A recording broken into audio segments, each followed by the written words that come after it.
Most origami is made from a square sheet of paper. In this clip, I will show you how to get a perfect square out of any sheet of paper.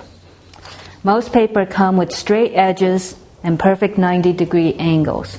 So for a paper like this, we will just simply divide the 90-degree angle into a 45-degree angle by folding this edge to align with this edge, like so.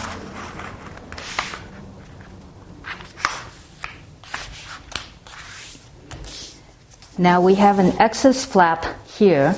What we will do is fold it to align with this edge. And at this point we can either cut off this excess flap with a knife or simply tear it off like this. And open it up and you have a perfect square. Now if you have a sheet that's irregularly shaped, to get a perfect square, fold it in half as equally as you can. You have a 180 line. Fold the 180 into a 90 degree. And fold the 90 degree into a 45 degree.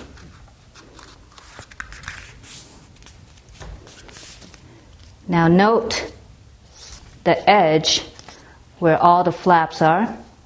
Make a little notch, a reference mark at the end of this edge.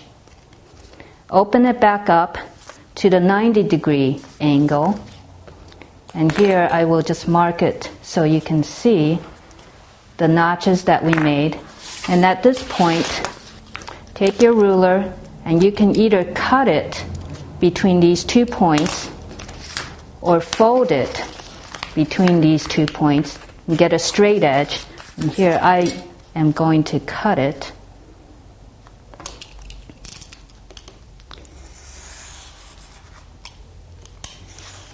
Cut it.